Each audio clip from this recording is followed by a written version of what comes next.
Good evening, ladies and gentlemen.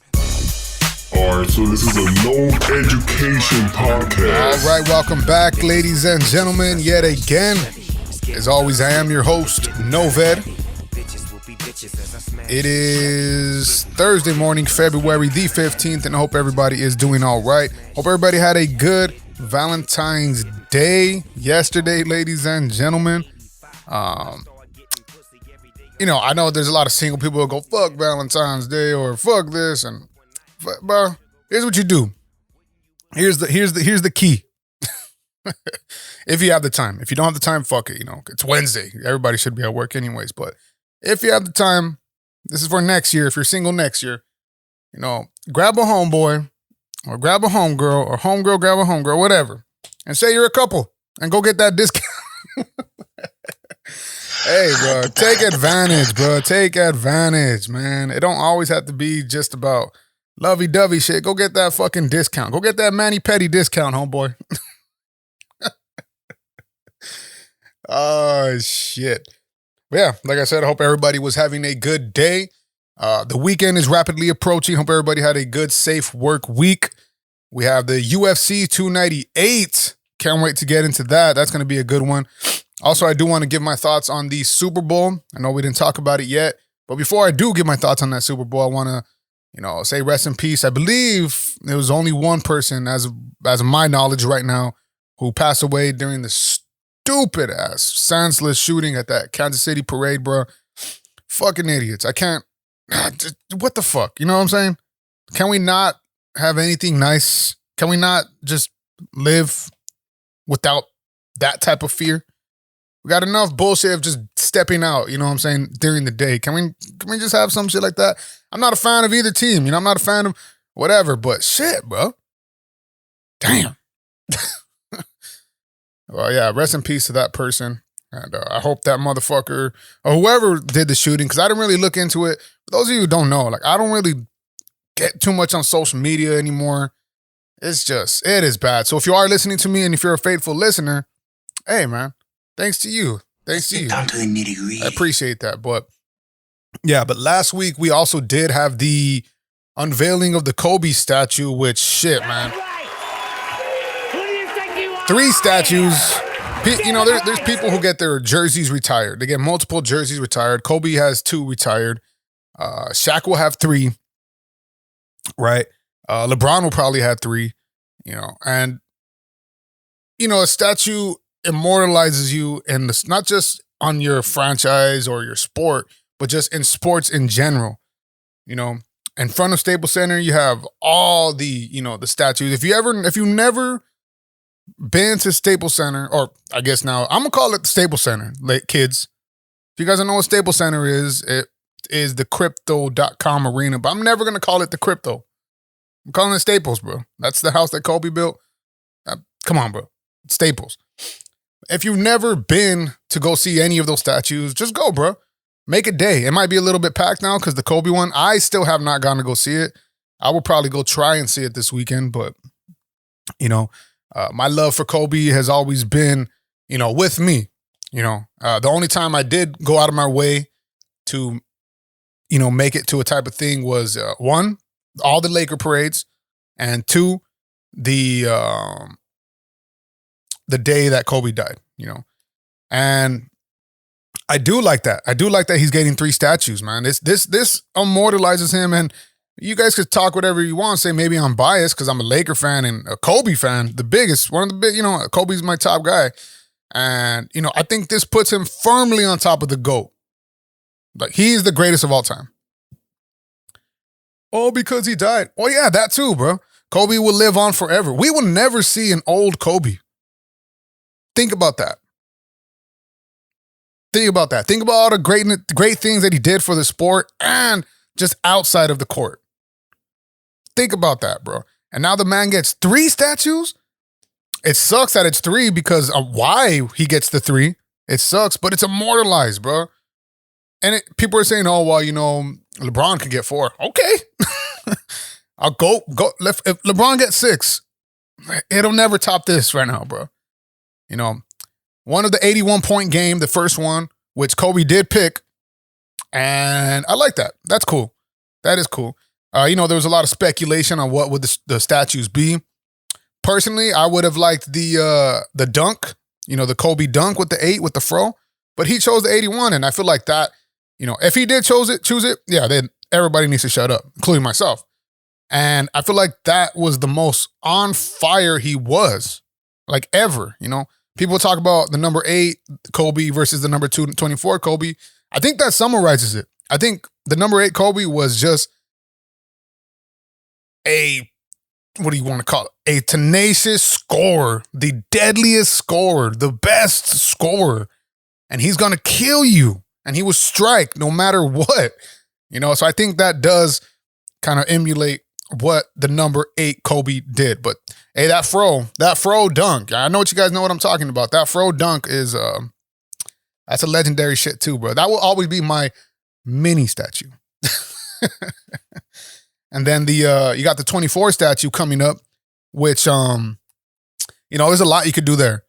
And of course, everybody knows that the 24 Kobe was different, 2 eras of Kobe, and that this one was more strategic, more cunning, still a deadly scorer, but that defense was people. There's youngsters today, and I just got into not an argument, but a debate, a debacled conversation, if you will, on one of my coworkers saying that Kobe never guarded the best player on the team, and obviously that's false.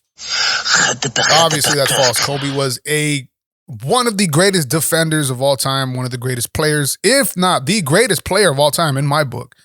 So the 24, for me, there's so much, but for me, I think the last shot he ever took on the 60-point game, that free throw, I think it just kind of sums up the career very, very great. He came in, his first points were a free throw, and his last points were a free throw. He finished the game, not missing, going out 60 points on the way out. When he tore his Achilles, most people who tear their Achilles, they get carried out. He went back on the court and made both his free throws. Not to mention that game, he was sunning the Golden State Warriors. So I think the free throw, what it symbolizes, I think that would be a badass 24 trophy. Although it's not flashy. I would love the Kobe fade. Like, come on, fool. The Kobe album. The Kobe album always great. Maybe the logo, like if you had Kobe, like because there's some images out of Kobe being the logo. I think where he's kind of like on the opposite side of the Jerry West, like dribbling. That would be cool. The jersey tug, y'all remember the jersey tug with the fucking sleeve? That would be legit too. Or everyone's pretty much favorite is the arms wide open when he just won. When he beat the Boston Celtics in Staples, Game 7. Shout out Ron Artest, baby. But I would like I think there's just not one move you can do. If there's one thing you can like just summarize Kobe's career, I think it would be that free throw, that last free throw. Giving it all on the court. That Mamba mentality. Finish strong. I think that would be great. So what do you guys think? And then, of course, you have the third one with Gigi and Kobe.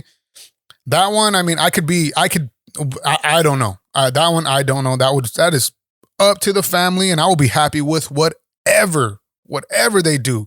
I think also, too, Gigi's jersey should be retired in the Raptors, but hey, whatever. I know. I don't care. That's what I think. But, that's up to the family as far as that statue, and we cannot say shit about that.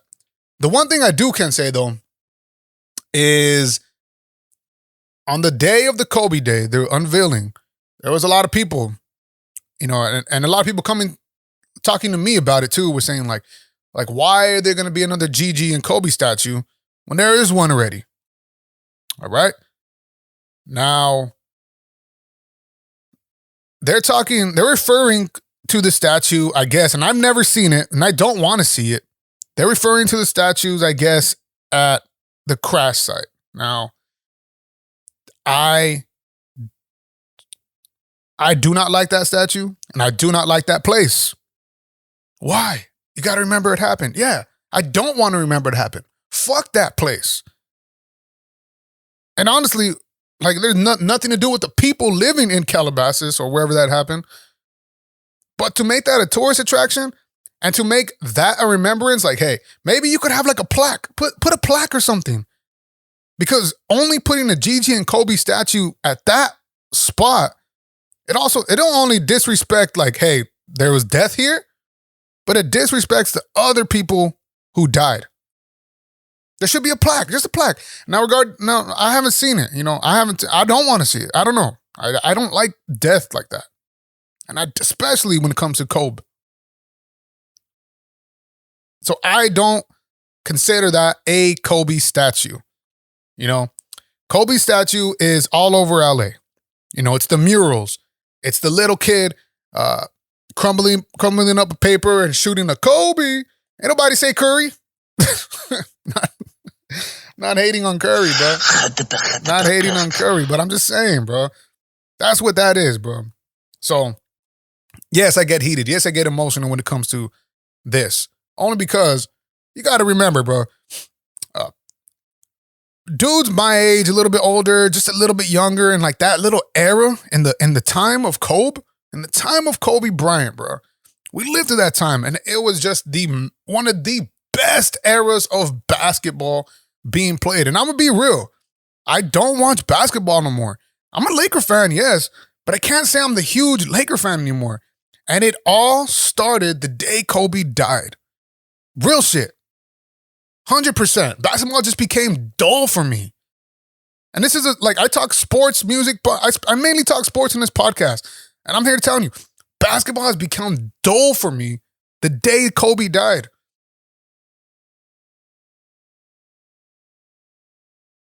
I don't know. That's how much Kobe Bryant has impacted my generation and the generations like before and after me. But, obviously we will not take the Kobe slander. When people are like, there's a post that just came out, and then this is a great segue into the Super Bowl. Shout out Kobe, love you, miss you, Kobe, Gigi, all that. Who is closer to the GOAT? LeBron to MJ or Mahomes to Brady?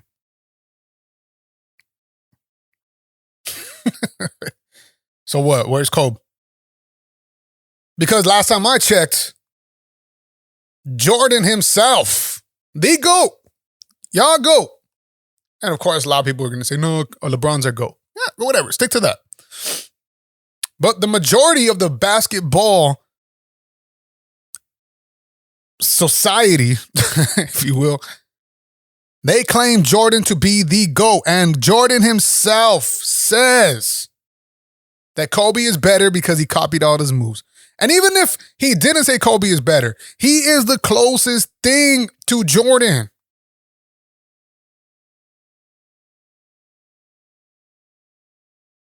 Oh, Kobe and LeBron never played in the finals or in the playoffs, so you can't judge him. Okay. But on the biggest of staged, they would battle it out. And Kobe would get the little bit of edge on him. Oh, whatever. LeBron was a small forward. So Kobe would guard him. And on the big stage where they got to battle each other out, where Kobe was not quite in his prime anymore, but he was still top dog, where LeBron was in his prime, maybe coming out of it a little bit, the NBA All-Star game, Kobe sons him. And I had this conversation with one of my coworkers too. He's like, are you talking about the All-Star game? I'm like, hell yeah, we're talking about the All-Star game. And he's like, come on, bro, ain't nobody care about that. I said, wait. You're telling me that LeBron James didn't care about the All-Star game? That he didn't care, like, that he wasn't playing to his full potential? Like, no. Nobody was. I said, that's great. Because I know one person that was. He was like, who? And I just gave him the look, bro. I just gave him the fucking look, bro. Come on, bro. So let's not forget that, bro. When MJ himself said that he is better than him, this debate's over, bro. Kobe's forever. And it's over. And no matter if LeBron gets 10 rings, If LeBron even gets 10 rings, he will never. And I can't. I can never put him over Kobe. Sorry. So any Kobe blasphemy, any Kobe slander will be handled in kind.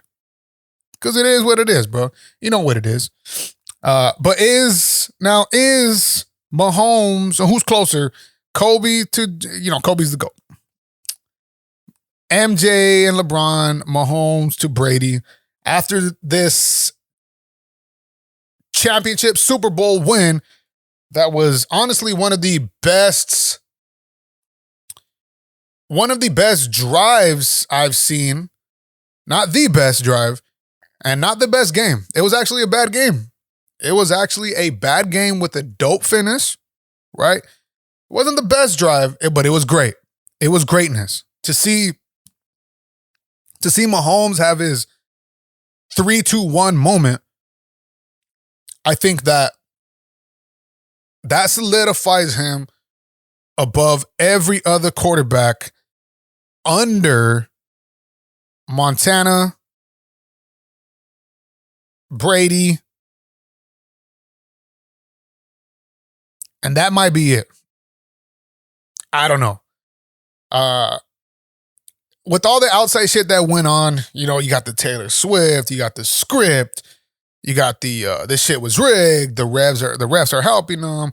Now, can't we just enjoy football for what it is? Can we not just accept the fact that in some sports there are some teams / athletes who just transcend it, who are just that good? If you remember, when Brady was coming up, Brady had the tuck rule. Then he had the Spygate. Then he had Deflategate. Then he had the referees going out there. I was screaming it too. But now in the end, when it's all said and done, and when the dust settles, all that matters is winning.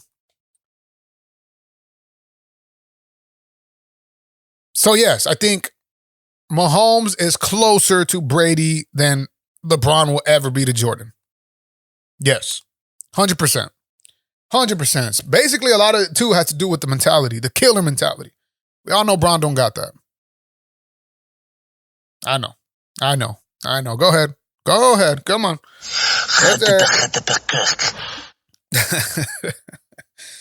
But what a badass way to end a Super Bowl. Some of the best Super Bowls have one of the the greatest endings, and to have this 3-2-1 moment, what I mean, the 3-2-1 literally was towards the end when the clock was running down. And this is what I think ultimately decided the game here. The coaching of the San Francisco 49ers, it wasn't that, McCaffrey didn't get the ball enough. It wasn't that, Purdy didn't make the big plays. It wasn't that, they didn't get to Mahomes fast enough. It wasn't that. It was all of it together. And it summed up in that last drive where Mahomes is running down. Andy Reid is having the best Madden drive of his life, bro. Bro, that was like a game of Madden, bro. He was having the baddest Madden drive. If those of you who play Madden, and you know that the person you're playing against, either online or whatever, is better than you, but they give you the opportunity to win and you take it, that's how that drive felt. That's how it feels. Feels like you just won a Super Bowl. Feels like you just won a Super Bowl. Honestly, though, that's how it feels. But to have that moment, now, when the clock was running down and they were inside the goal, they were in, I believe it was 1st and goal or some shit, and the clock is running down and Mahomes is up to it, I'm sure everybody in their mind is thinking, why aren't the Kansas City Chiefs calling timeout? Well, in my head, I'm thinking, why aren't the Niners calling a timeout? Bro, you had DBs flying back and forth. You had defensive linemen just gassed. You had the linebacking core just flipping script, flipping zones, trying to figure out. They were out of sync. The coverage was not stopping that offense. And now what a great, smart play by whoever called the the whoever called what is it? Fuck, I'm losing my mind. Losing my mind here. But anyway, the 2-minute drill, they were on the ball, no huddle. They were just audibling to a Super Bowl win. Why didn't the defensive coordinator, and this falls also on Shanahan because he is the head coach, why did you not call a timeout?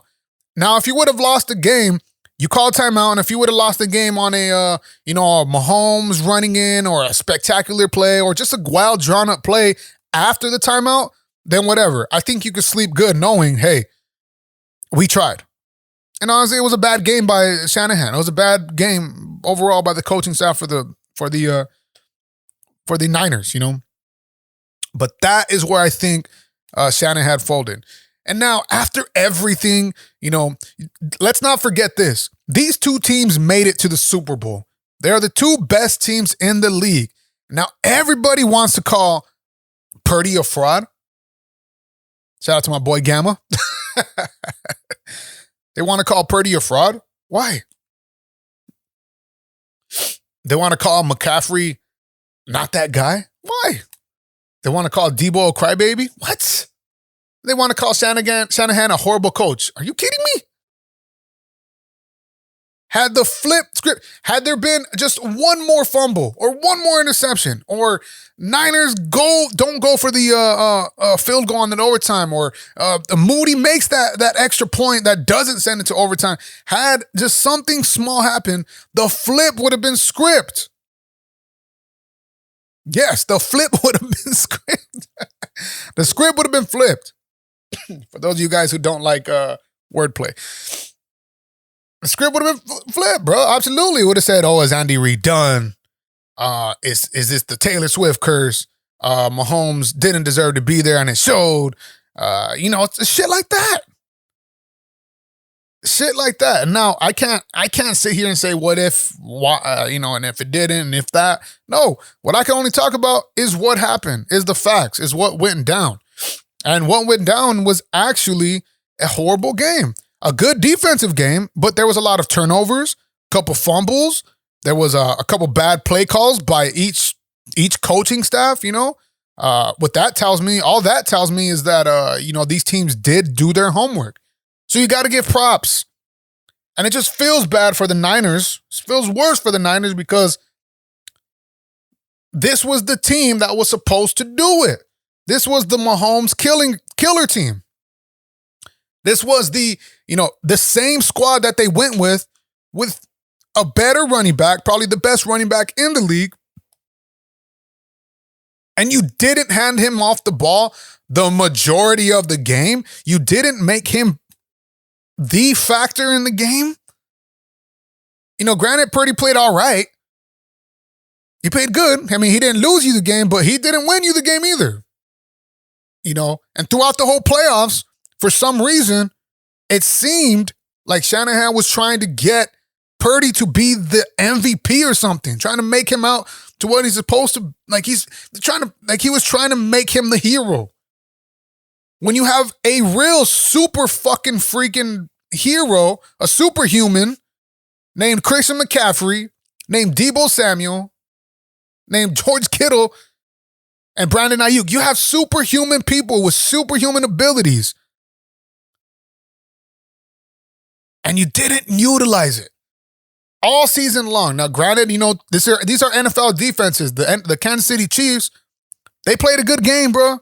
The defense, they played a good game. They played a playoff series. Throughout the whole playoffs, they played great. And you can't take anything away from them, bro. Chris Jones, he was getting on Purdy's ass.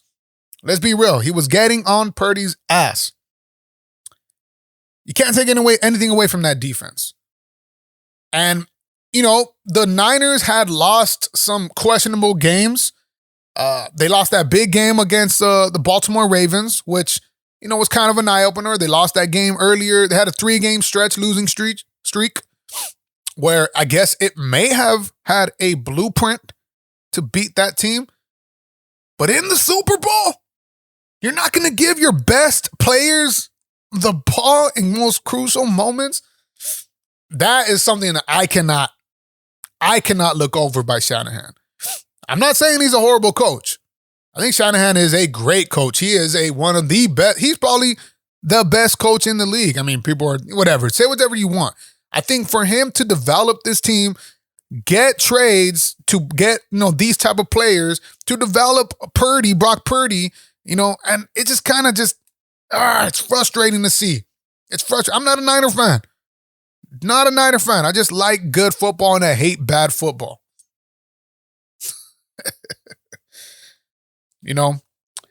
And I'm not going to say that the Niners gave away the game. I do think that the Chiefs won the game. They took it because in every opportunity that they had, they kind of inched it out a little bit. Towards the end, it was like towards the middle of the second quarter, and it felt like, if you didn't see the score, it felt like the Niners was whooping ass. But that wasn't the case. That wasn't the case. So you got to keep your foot on the pedal, and congrats to the Chiefs, bro. Chiefs Kingdom. They're bad, bro. They're that squad. Mahomes is that dude. Yes, he is closest to the GOAT in any sport. Yes. I mean, we cannot look over Montana. We cannot look at that, but that's why I'm putting Brady and Montana in that tier. And Brady, you got to put him a little bit up because of the chips, But Mahomes is right there. I would love to say Drew Brees is there. I would love to say Rodgers is there. I would love to say Roethlisberger. But it's just 3 in a matter of time? Look at this time. And he went to, 5 Super Bowls? Was it 5 or 4? Correct me if I'm wrong.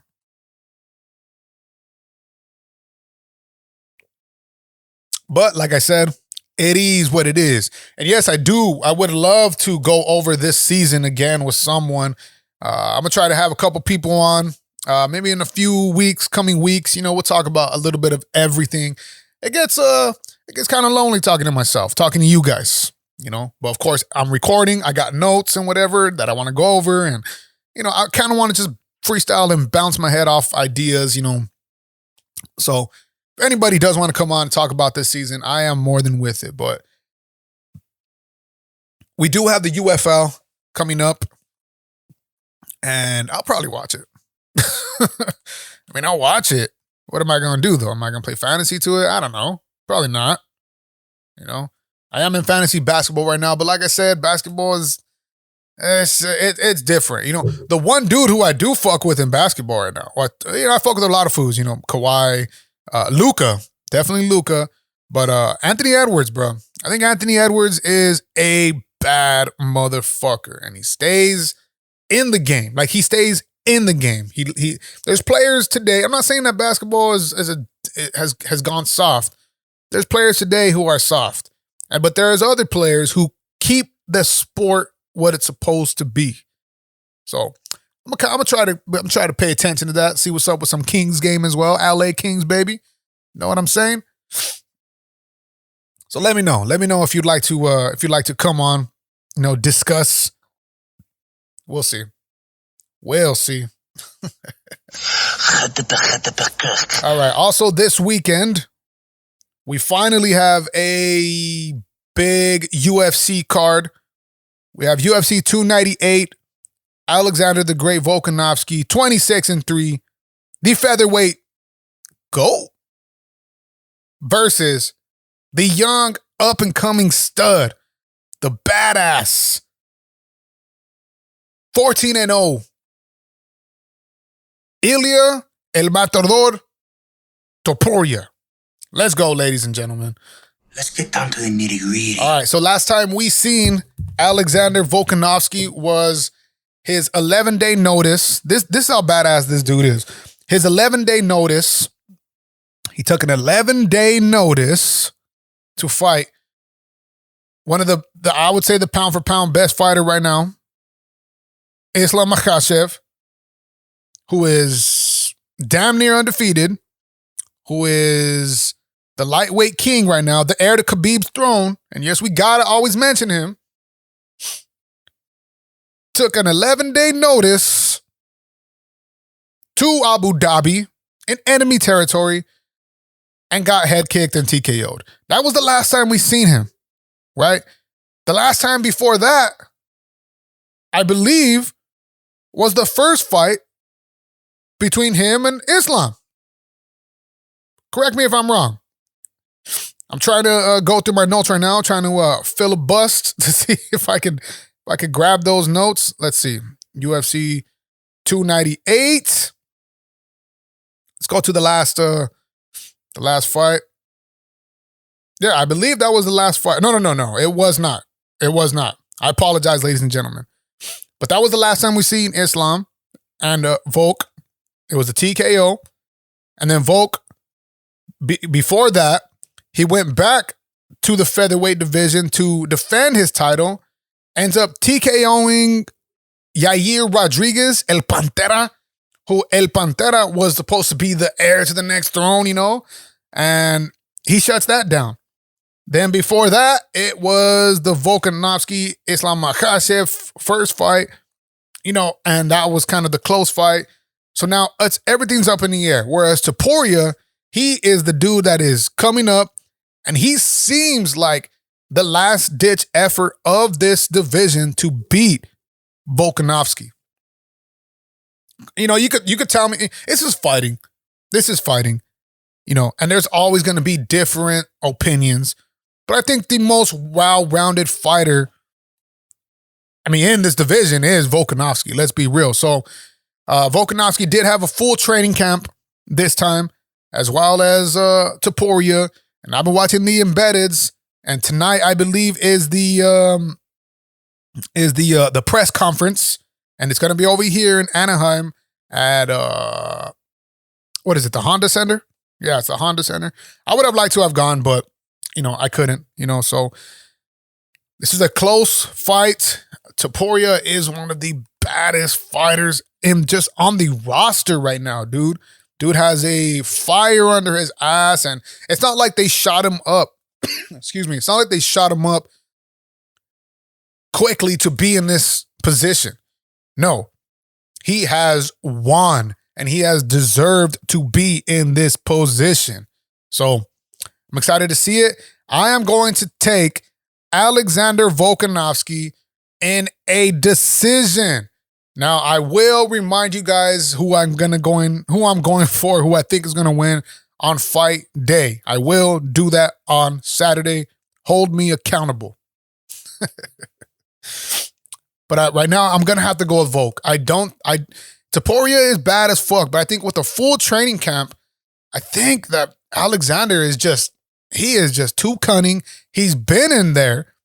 He has too much presence in the octagon, too much time in the octagon, and he's in his prime. I just don't know how he loses this fight. Now, I mean, of course, it's fighting. Topuria can catch him with that right.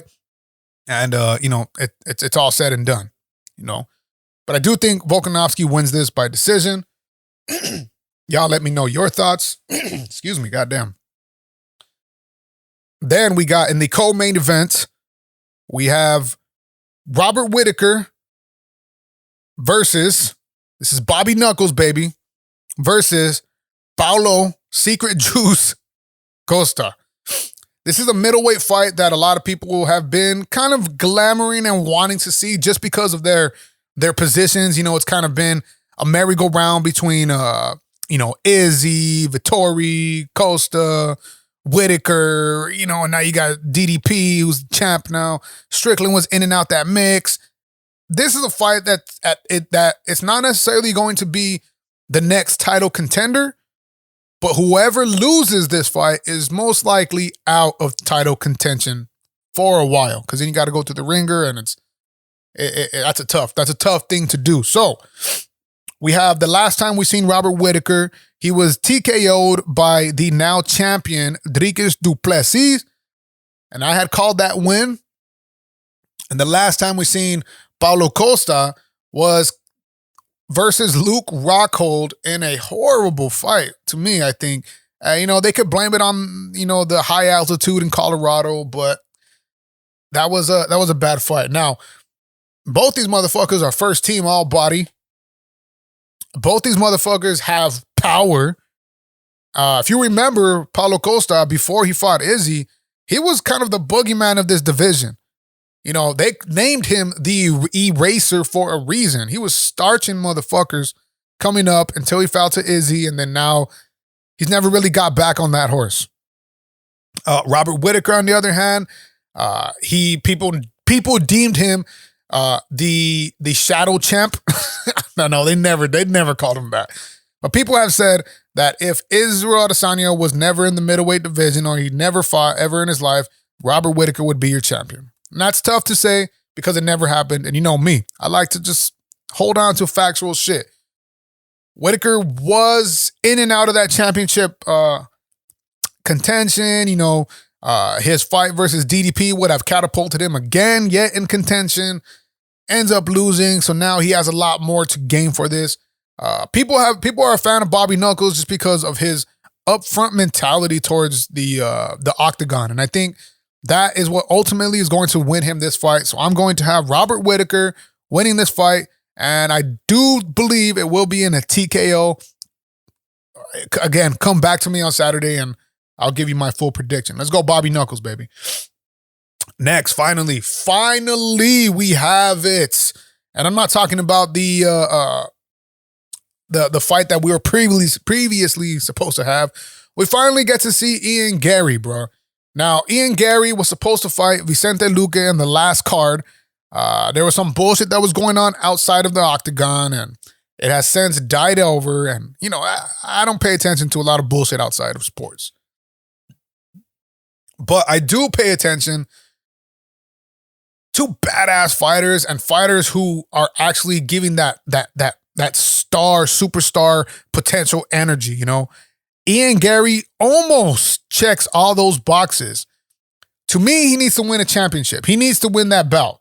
You know what I'm saying? So we have Ian Gary versus 13-0 Ian Machado Gary, correct, let me get that clear, versus Jeff Neal, who in the welterweight division, Jeff Neal has kind of been that gatekeeper. He's been a fan favorite. You know, he's a badass fighter. Don't get me wrong. But I think that Ian Machado Gary has so much more to prove, and he has so much more weapons in his arsenal that I do not see him losing this fight, and he has a lot to prove. If he loses, all the haters were right. If he wins, he is the next up. That's just how it is, bro. See how winning does? See what winning, just win, baby. Shout out to Al Davis, just win, baby. And everything goes away. Everything just gets better. Just win. So I'll be taking Ian Gary, it's no doubt. I'm taking Ian Gary by TKO. And I'm not second guessing this one. I love Jeff Neal, but I do want to see greatness. A part of me wants to see that Hamzat rise, that Ian Gary rise, that Bo Nickel rise. Like, I want to see that shit. You know what I'm saying? So give me Ian Gary that fight. Then we have another badass fight. We have 16-4 Merab Dvalishvili, the machine. Dvalishvili. I'm going to say Merab. Y'all know how we do. Against the legend, Triple C, Henry Cejudo, back at it again with the white vans.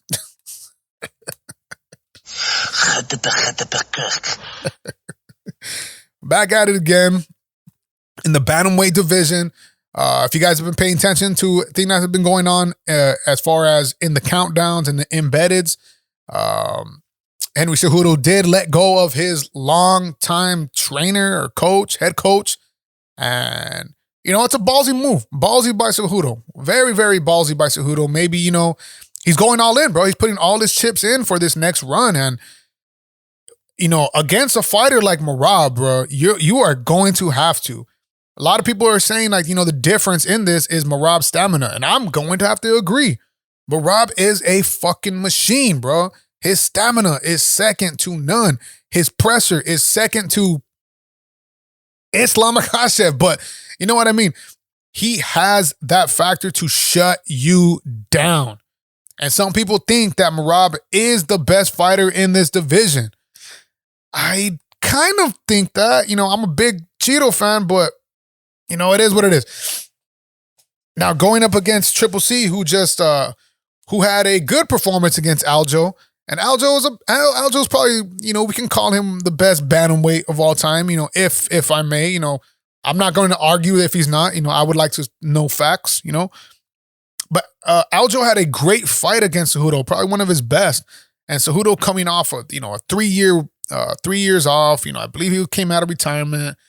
And who knows? Maybe Cejudo can pull this off. And the difference to combat that stamina and that pressure of Merab should be Henry Cejudo's boxing. Cejudo is a great boxer. Although he is a gold medal Olympian in wrestling, his wrestling is great. He is a great boxer, great striker, and he is a smart fighter. So that time in that octagon, I believe for Cejudo will be the difference maker, but I'm unfortunately going to have to go with Merab. I think his time is now. I think he is a badass fighter. I think his pressure is, it might be, I don't know. I'm not going to say his pressure is second to none because Islam is there, but his stamina and his pressure are a motherfucker. So, and it's a 3-round fight. I think the 3-round fight does favor Cejudo a little bit more, but Merab, I just can't go against Merab. Love Cejudo.